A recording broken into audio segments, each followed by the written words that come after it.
Bismillahirrahmanirrahim. Assalamualaikum warahmatullahi wabarakatuh. Alhamdulillahi wa kafa, wassalatu wassalamu ala rasulillahil mustafa wa ala alihi wa sahbihi wa man wafa wa ba'd. Fa ya ahbaballahi wa ahbab rasulihi sallallahu alaihi wasallam, usi nafsi wa iyyakum bi taqwallahi faqad fazal muttaqun fala tamutunna illa wa antum muslimun. Faqala ta'ala ya ayyuhalladzina amanu taqullaha haqqa tuqatih wa la tamutunna illa wa antum muslimun. Di pertemuan lalu kita telah sampai menyusun saf untuk menunaikan salat berjamaah sebelum kita bertakbir dan memulai salat. Faqala, maka Nabi SAW bersabda, nah ini dia ya, idza qumta ila shalah, seperti yang saya sampaikan kemarin, kalau kamu ingin menunaikan salat dengan sempurna, nah di sini langsung kepada aplikasi salatnya ya. Kalau kemarin kita ambil di riwayat Muslim nomor hadis 397, makanya saya padukan di hadis Muslim nomor hadis 397, Al-Bukhari nomor hadis 757. Yang di hadis Muslim membukanya langsung dengan asbighil wudu, yang di sini kemudian membuka langsung dengan pembuka salatnya. Yang di hadis Muslim idza qumta ila shalah fa asbighil wudu thumma istaqbilal qiblah, sempurnakan wudu menghadap ke kiblat, sudah kita bahas ya. Kemudian fakabbir, ini di Al-Bukhari langsung kepada pembukanya, fakabbir. Fakabbir, jika engkau ingin mulai menunaikan salat dengan sempurna, maka salat itu dibuka dengan amaliyah ini. Salat dibuka dengan amaliyah ini, dengan praktek ini. Apa prakteknya? Fakabbir, maka mulailah dengan bertakbir. Nah, jadi pembahasan kita sekarang, teman-teman sekalian, kita akan masuk pada pembahasan bagaimana cara bertakbir. Nah, ini ya, bertakbir dengan mengambil redaksi hadis dari Nabi Sallallahu Alaihi Wasallam. Hadis riwayat Al-Bukhari, ini perintahnya, dalilnya dulu ya teman-teman sekalian. Nomor hadis 757, kemudian hadis riwayat Muslim nomor hadis 397, persoalan takbir. Jadi dalil untuk membuka salat dengan takbir, ini dalilnya. Jadi kita pakai dalil dulu, ini dalilnya. Nah, untuk membahas tentang dalil ini, maka tiga aspek ini yang kita uraikan. Bagaimana caranya takbir? Adakah bacaan dalam takbir, apa yang dibaca? Dan apa maknanya bacaan dan gerakan takbir itu? Nah, sehingga ketika kita lakukan, kita lebih bisa maksimal ya, dan lebih bisa merasakan kenikmatan dalam perbuatan salat kita. Baik, yang pertama langsung masuk ke cara ya. Kita kembali ke hadis Nabi Sallallahu Alaihi Wasallam, teman-teman sekalian. Kita akan lihat cara bertakbir, kita turunkan dalilnya mana ya, dalil untuk penunaian bertakbir.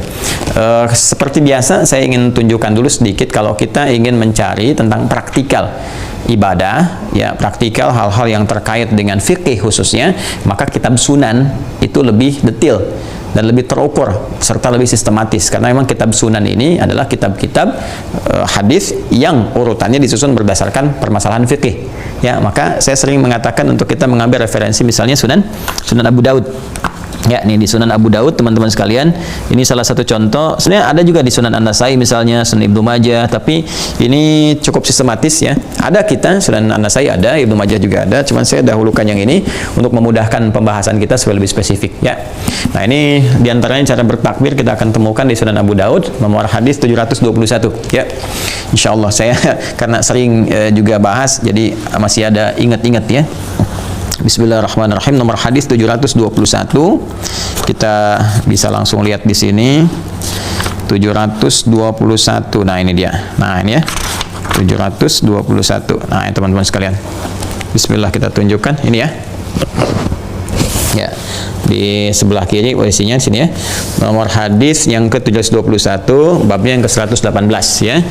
Nah, jadi kita lihat di sini bab Tasri'u istiftahis shalah, bab raf'il yadaini fis shalah ya, bab tentang mengangkat tangan dalam salat. Jadi babnya masuk ke mengangkat tangan dalam salat, tapi di sini akan kita temukan tentang tata cara bertakbir. Bismillahirrahmanirrahim. Qala haddatsana Ahmad bin Muhammad bin Hanbal, haddatsana Sufyan an Az-Zuhri an Salim an abihi qala ra'aitu Rasulullah sallallahu alaihi wasallam idza istaftaha as-salata rafa'a yadayhi hatta yuhadhiya mankibaihi. Wa idza arada an yarka' wa ba'da ma yarfa' ra'sahu min ar-ruku' wa qala Sufyan marwatan wa idza rafa'a ra'sah wa aktsaru ma kana yaqulu wa ba'da ma yarfa'u ra'sahu min ar-ruku' wa la yarfa'u baina sajdataini. Baik, di sini menerangkan tentang mengangkat tangan, proses mengangkat tangan dan pembuka salatnya disebutkan idza staftaha salata, maka apabila Nabi sallallahu alaihi wasallam membuka salatnya. Nah, jadi ini ada amaliyah membuka salat, sedangkan pembuka salat di Al-Bukhari tadi nomor hadis yang ke-257 juga di hadis Muslim nomor hadis 397 kan bertakbir, ya kan?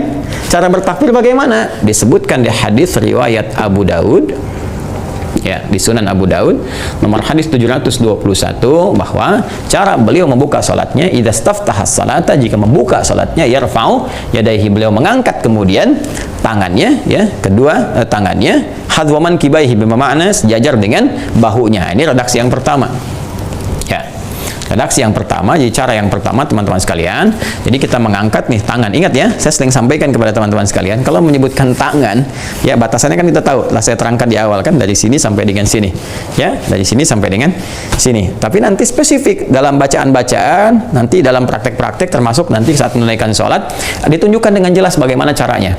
Ya, jadi tadi disampaikan pada kita mengangkat tangan dengan sejajar dengan bahu. Nah, yang dimaksud sejajar dengan bahu ini nanti dalam hadis yang lain di riwayat At-Tirmidzi, ya, disebutkan ini bagian nanti ini telapak dan jemari-jemari di sini. Jadi seperti ini. Ya, seperti ini. Jadi ini ada telapak, mengangkat tangannya maksudnya begini, ya. Nah, kan ini tangan kan pasti diangkat ya, dari sini sampai sini kan diangkat. Ya, cuman mengangkatnya sampai mana? Kan ini juga mengangkat begini, ya kan? Ini mengangkat juga di sini, ya kan? Nah, maka yang dimaksudkan di sini mengangkat sejajar dengan bahu. Jadi seperti ini, kurang lebih, ya. Jadi di sini, sejajar ini. Ini kan bahunya ini. Hadwaman kibaihi. Jadi di sini sejajar di sini. Ini bagian yang pertama. Ya, jelas ya? Baik, ini bagian yang pertama. Jadi adalah Nabi sallallahu alaihi wasallam jika beliau membuka salat, beliau mengangkat tangannya sejajar dengan bahunya. Sini. Ya, jadi tidak disebutkan dalam redaksi yang tadi apakah misalnya sejajar dengan bahu itu posisinya di sebelah mana, apakah agak ke dalam ke sini, apakah agak ke sini, ya. Nah, nanti dalam hadis lain kita akan temukan dalam beberapa riwayat nanti, khususnya nanti bagian yang perempuan, ya, yang sebetulnya sama saja antara laki-laki dengan perempuan, tapi nanti ada beberapa di Syafi'iyah tekankan pada perempuan supaya agak lebih rapat karena kondisi tertentu dulu. Ya, kondisi tertentu nanti saya ajarkan setelah ini, ya. Jadi kita angkat dulu, ini yang standar seperti ini teman-teman sekalian. Ya, di sini sejajar dengan bahu. Jadi kalau kita tarik gini, ya, mungkin nggak terlalu keluar juga begini ya. Ya, kalau keluar gini kan baunya hilang nih. Ya, di sininya udah hilang tuh. Ya, sejajar itu kan artinya tinggi juga dengan bagian ini. Jadi kita angkat begini. Nah, posisi ini penting sekali nanti karena juga akan terkait dengan sujud. Karena saat sujud pun nanti posisi kita bersujud, telapak tangan ini nggak jauh dari posisi kita bertakbir begini. Ya, jelas ya. Jadi juga tidak perlu begini karena Anda kan nggak sujud begini, ya kan? Sujud Anda kan pasti begini. Jadi kita tarik sejajar dengan bahu, dari sini bahu turunkan ke sini. Ya, begini ya. Kalau ke sini jadi dada. Ya, sini. Ya, di sini teman-teman sekalian. Jadi tidak terlalu begini dan tidak begini, ya. Ya, jadi saya kadang sering ada juga beberapa praktek yang Allah, gitu kan? Nah, enggak, itu enggak ada dia. Jadi hanya ditarik ke sini saja. Paham ya? Ya, sekali begini. Ya, di sini. Jelas ya? Nah, ini redaksi yang pertama. Kemudian teruskan dulu. Untuk jemari, nanti di At-Tirmidzi diberikan juga gambaran. Jemari ini nggak terlalu rapat begini. Ya, nggak terlalu terbuka begini. Jadi mengalir saja, terulur saja seperti ini. Ya, jadi nggak terlalu begini juga nggak, gini juga nggak. Ya, jadi bukan begini juga ya. Oh, jadi begini nih. Ya, jadi kebuka aja seperti biasa, gini, terbuka. Nah, kemudian telapaknya menghadap ke arah kiblat. Ya, menghadap ke arah kiblat, ke depan maksudnya, ke depan begini. Jadi bukan begini juga, ya. Allah, nggak begini. Ya, karena ini nggak sejajar namanya. Ya, jadi begini gitu, ya. Jadi bukan begitu. Jadi ini mengangkat sejajar dengan bahu seperti ini. Paham ya? Jadi Allah sini, ya. Nah, ini teman-teman sekalian, ini. Jadi ini mengalir saja, ya, terulur saja. Jadi tidak begini, tapi seperti rileks ya. Satu ini. Yang kedua nanti di riwayat An-Nasa'i, jadi mengangkat sejajar dengan daun telinga di sini. Ya, sejajar dengan daun telinga. Jadi di sini bisa kita begini atau ditempelkan ini, yang jempolnya bisa menempel ke sini ke telinga itu ya. Nah, jadi bisa ke sini atau bisa juga sejajar, cukup sejajar di sini. Jadi kalau tadi di sini, sekarang ke sini. Ya, agak ke atas sedikit. Nah, ini mana yang paling nyaman saja yang bisa kita lakukan. Ya, mana yang paling nyaman? Mungkin nyamannya di sini, ya di sini silahkan bertakbir gini kan. Nah, kalau nyamannya misalnya di sini ke atas seperti ini, ya. Baik, walaupun nanti di apa namanya beberapa di madhab itu ada kalangan spesifik, misalnya untuk yang perempuan lebih mengambil kepada yang kedua untuk merekatkan seperti ini, ya, merekatkan di sini gitu, merekatkan di sini lebih rapat, ya. Kenapa? Ada kondisi kita ambil kalau saya teliti, gitu kan, pelan-pelan kita melihat ternyata kan salah satunya faktor dari pakaian busana yang dikenakan. Kalau sekarang kan udah pakai mukena ya, enak aja gitu, takbirnya bisa begini juga nyaman, gak ada masalah karena longgar kan. Jilbab juga longgar gitu kan, tapi kan dalam kondisi-kondisi tertentu di tempat lain kan nggak ada mukena, ya. Kadang-kadang ada yang cuma misalnya jilbabnya juga nggak terlalu panjang ketika mau dipakai sholat kan, tutup hanya sebatas yang ke batasan paling apa namanya minimalnya gitu kan, minimal kan lewat dada segini ya, minimal. Jadi minimal untuk perempuan itu melewati dada. Jadi bukan di sini ya. Jadi turun ke sini. Ya, yudnina min jalabibihinna gitu kan, bahasa Al-Qur'annya rendahkan dari jilbab yang kau kenakan itu, kerudung yang kau kenakan, longgarkan. Ya, yang sekiranya kemudian dengan longgar itu enggak terlalu ketat sehingga menampakkan aurat itu ditutup tapi terlihat tuh kan lekuk tubuh dan sebagainya. Kemudian yang kedua juga menutupi melewati dada gitu ya, melewati itu. Nah, nanti kalau menggunakan yang standar di sini otomatis ketika dia mau bertakbir, kalau dia terbuka begini kan terangkat tuh. Ya, dia begini terangkat gitu kan, maka di sini ada yang kemudian agak ke dalam ya, agak begini tuh. Ya, agak ke dalam, agak begini atau di sini tapi agak rapat di sini. Ya. Nah, ini boleh juga yang demikian supaya tidak terlalu mengangkat berlebihan sehingga terbuka sebagian auratnya. Tapi kalau sudah pakai mukena sudah begini, mau begini nggak ada masalah. Atau yang laki-laki mau di sini pun nggak ada persoalan. Ininya agak sedikit rapat tentunya. Ya, karena kalau kita begini, ya kalau mau mendekat ke telinga kan agak rapat ya. Kalau tidak kan bisa begini saja. Jadi bisa di sini satu, bisa di sini dua, sejajar dengan telinga, atau agak merapat ke sini nggak ada masalah. Jelas ya? Nah, jadi ini dari 3 cara. Satu, hadwaman kifaihi, kemudian udhunaihi dengan sejajar dengan 2 telinganya di sini, ya, atau agak merapatkan ke sini nggak ada masalah. Yang penting mana di antara nyamannya saja. Mana di antara nyamannya. Itu gerakan yang pertama begini. Baik, paham sekarang? Nanti kalau sudah paham, semua referensi disampaikan, praktek juga diuraikan. Tinggal sekarang bacaannya apa? Ini. Ya. Maka di Abu Daud nanti diteruskan fayaqulu Allahu Akbar. Maka dengan dia mengangkat tangan itu, dengan dia membuka salatnya itu, fayaqulu, dia mengucapkan Allahu Akbar. Allahu Akbar. Nah, ini ya. Jadi ini yang diucapkan. Dan gak usah ngarang-ngarang ya, nama Allah kan banyak, Asmaul Husna banyak. Ya, kenapa enggak Allahul Azim, Allahur Rahman, Allahul Karim? Tidak. Salat itu spesifik. Sallu kama ra'aitumuni usalli. Salatlah kalian persis seperti melihat aku salat, kata Nabi sallallahu alaihi wasallam. Ya, jadi ketika Nabi membimbing menggunakan kalimat yang jelas Allahu Akbar, maka ucapkan. Nah, cara mengucapkan ini antara mengangkat dengan mengucapkan, teman-teman, bisa ada 3 cara. Ya, bisa ada tiga cara. Pertama, ini yang paling populer, bersamaan mengangkat dengan mengucapkan. Ini begitu mengangkat, ya kan? Allahu Akbar, ya kan?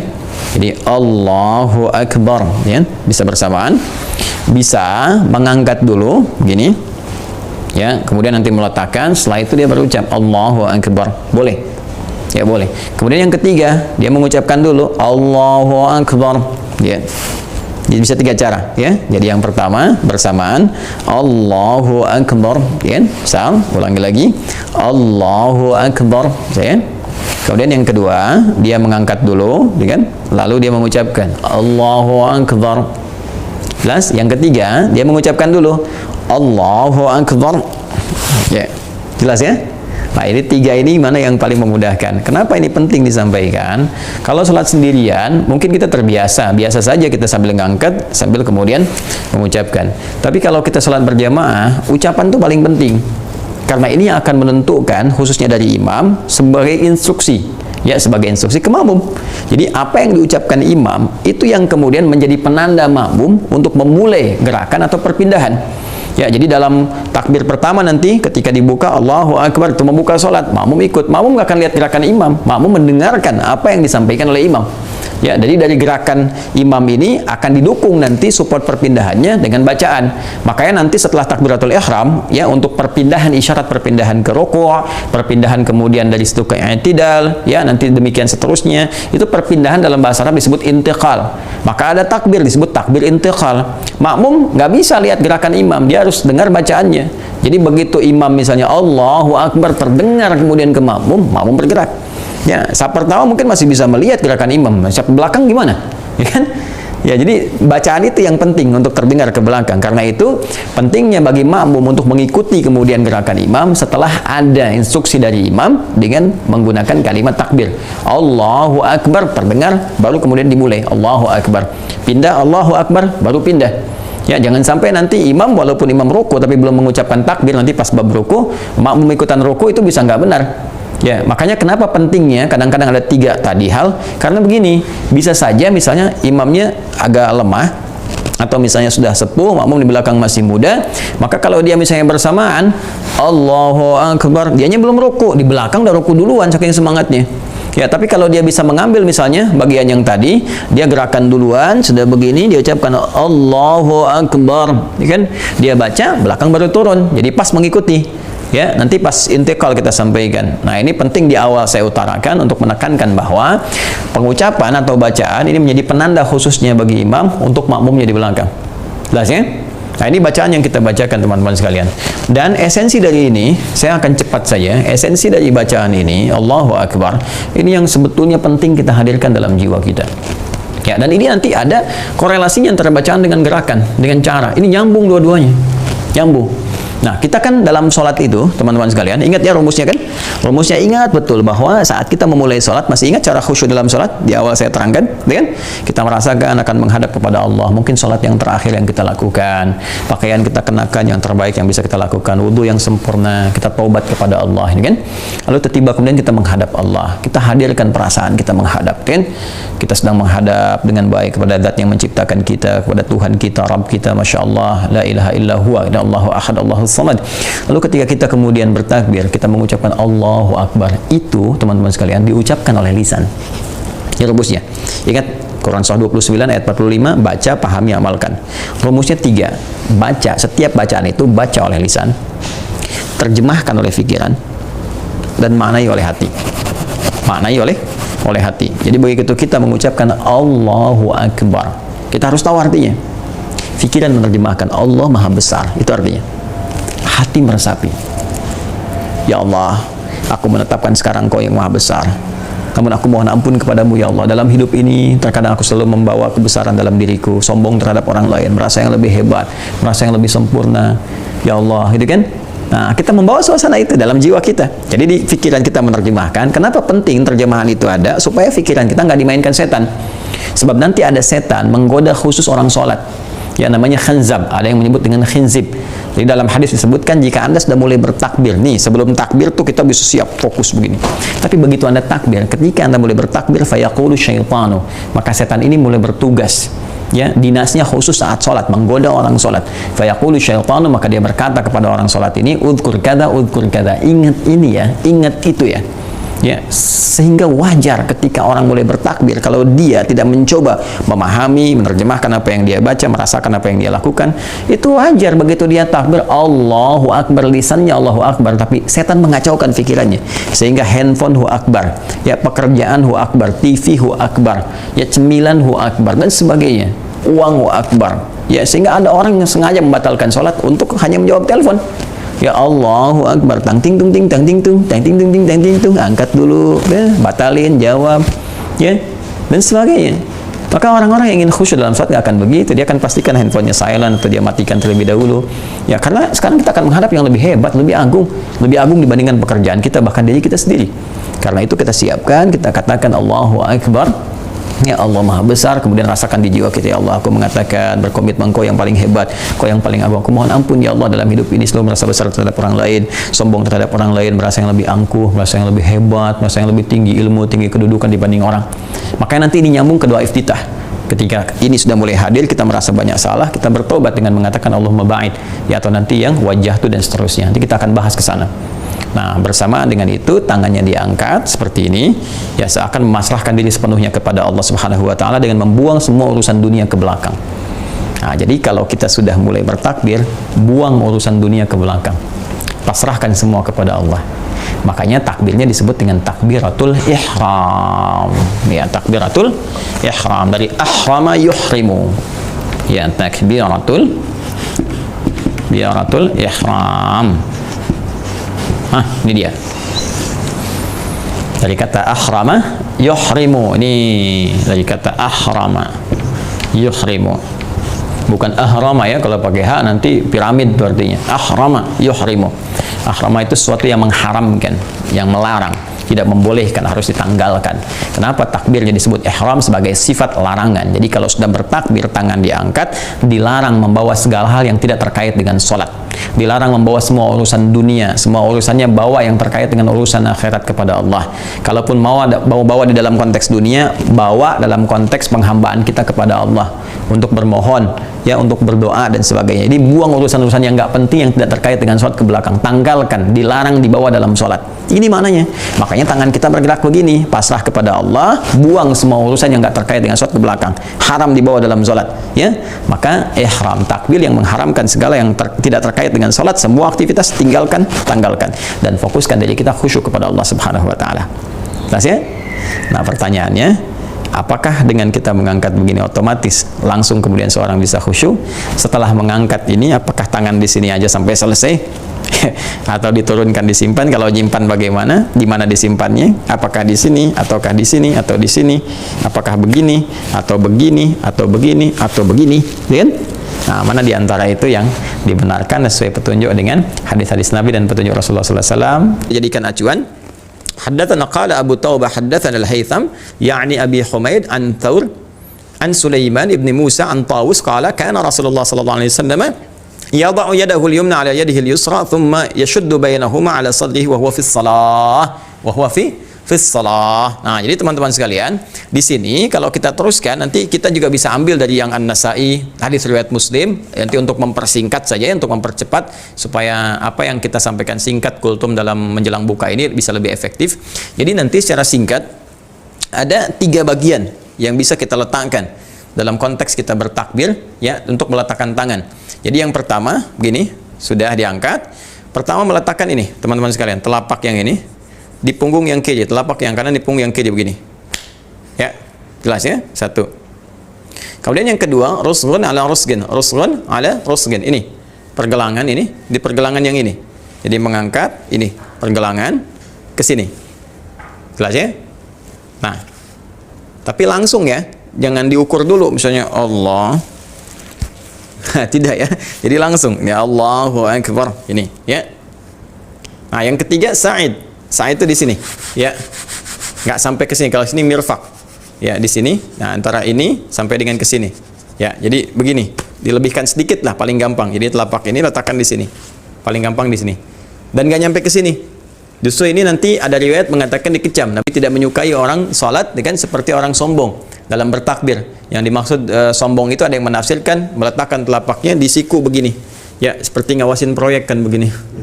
Itu ya, mendorin proyek gitu. Ini kan sedang menghadap Allah, ya. Awas, hati-hati nih, sedang di puncak misalnya subuh-subuh dingin luar biasa. Allahu Akbar begini kita. Nah, itu tidak. Tetap di sini 3 posisi. 1 di sini, 2 di sini, 3 agak lewat ke sini di sini. Ya, jadi silahkan pilih mana yang nyaman, di sini atau di sini. Nanti hadisnya spesifik. Ini hadisnya sahih, ya. Nah, cuma nanti perbedaannya ketika sudah meletakkan seperti ini, letakkannya di mana? Ya, apakah tadi di bawah pusar yang disebutkan hadis riwayat Ali bin Abi Thalib, ya kan? Ataukah kemudian dari Taus, kan, diletakkannya di dada? Dada itu sebelah mana? Apakah yang ini? Apakah yang ini? Gitu kan? Nah, itu yang kita lihat teman-teman sekalian. Nah, dari 2 perbandingan ini, saya penting sampaikan dulu asal mula ketika mengangkat ini seperti ini, itu asal mulanya irsal, begini. Irsal itu tidak meletakkan sama sekali. Jadi begini asal mulanya di awal-awal masa salat. Ya, seperti ini teman-teman sekalian. Ulang ya, jadi bertakbir Allahu Akbar ini seperti ini. Ini nanti riwayatnya banyak diriwayatkan oleh Imam Malik. Jadi di Malikiyah, ya, rahimahullah jami'an, di Malikiyah itu kalau Anda misalnya melihat nanti ada orang salat begini, Masjidil Haram misalnya kan, takbir Allahu Akbar. Nah, itu Maliki. Jadi mengambil hadis dari Nabi riwayat Imam Malik. Ya, nanti dipraktekkan misalnya ada di Tripoli di Libya ada, di Tunisia ada, dan di Aljazair ada, nyebrang dikit ke Italia ada, ya Spanyol, ya itu Maliki rata-rata. Jadi begitu mereka sholat Allahu Akbar begini. Ya kalau sedang di Masjidil Haram ada yang begini, jangan diajak ngobrol pas sedang sholat. Ya Allahu Akbar. Oh man, how are you? Dia sedang sholat, ya jangan diajak ngobrol. Jadi ini dia begini, ya dan ini jangan ditafsirkan juga Syiah, ya jangan tafsir oh, setiap yang begini Syiah, awas tuh Syiah gitu, ya bukan, belum tentu Syiah. Ya nanti Syiah bisa dibedakan saat prakteknya ketahuan dalam sujud dan duduk di antara dua sujud itu ketahuan sekali. Bedanya di situ nanti ya, ada yang nyimpan kemudian batu atau bagian dari tanah Karbala, tentu ada yang kemudian nepak-nepak di antara dua sujud itu akan kelihatan. Ya tapi ke dalam takbir seperti ini. Nah, Sunni juga ada yang begini, itu mazhab Maliki. Kemudian yang bertakbir mengangkat tadi yang saya terangkan, diangkat dan diletakkan. Dan ini pertama kali di sini, begini, begini atau begini. Maka riwayatnya di sini teman-teman sekalian agak luas sekali dan ada perbedaan pendapat di kalangan para ulama. Yang pertama, ada yang menyebutkan di sini di perut dan ada yang di bawah perut yang tadi kita sampaikan. Ya, rata-rata di bawah perut yang riwayat Ali bin Abi Thalib tadi, Abu Hurairah, tapi sayang didoaifkan karena sanadnya. Ya bukan karena matanya tapi karena sanadnya. Tapi untuk kehati-hatian, status ini kemudian menjadi perluasan di kalangan para ulama dan ada yang memilih untuk mengambil riwayat yang paling kuat. Ya nanti kita lihat maknanya. Jadi ini yang pertama di sini. Ya. Yang kedua teman-teman sekalian di dada. Dan ingat betul baik-baik. Dada itu teman-teman sekalian di dalam konteks bahasa Arab itu ada yang spesifik penekanannya disebut dengan sodrun. Ya ada yang sodrun. Ya sodrun ada yang nahrun. Nahrun itu yang sebelah atas yang dekat ke leher. Ya sini kalau ini ke halak ya tenggorokan di sini ya tenggorokan ya, halak ya kalau kita ada suara harful halak di tajwid ya ha itu kan dengan ain halak ya lepas wastul halak ha ain. Nah kalau kita taruh di sini nah ini nahrun namanya. Nahrun makanya unta itu sembelihnya di naharnya. Ya inna a'tainakal kautsar fasalli rabbika wanhar. Ya sembelih unta disembelih dengan menggunakan posisinya di naharnya dan dalam keadaan dia berdiri nggak dijatuhkan. Ya sebaliknya sadrun itu letaknya teman-teman sekalian ini ma bainan nahri wal batni antara nahar di sini dengan perut di sini. Ya jadi kalau untuk spesifik laki-laki kurang lebih di sinilah posisinya nih. Ya ada rongga yang agak cengkuk kita ke dalam. Nah di sini. Ya jadi kalau kita takbir Allahu Akbar letakkan di sini. Ya. Jelas ya? Nah, perempuan bisa di sini, bisa sedikit agak ke atas di sini. Ya. Baik, sedikit agak ke atas di sini. Jadi bukan di sini. Awas ya, bukan di sini nahrum namanya kalau di sini. Kalau kita turunkan ke sini sadrun. Ini batas paling atasnya sadrun. Nah, batas paling pertengahannya pasnya di sini. Ya ada rongga yang ada cengkuk di sini antara perut dengan ke sini. Ya ada rongga cengkuk di sini. Ya, nanti kita bisa letakkan di sini. Nah, ini namanya sadrun. Jelas ya?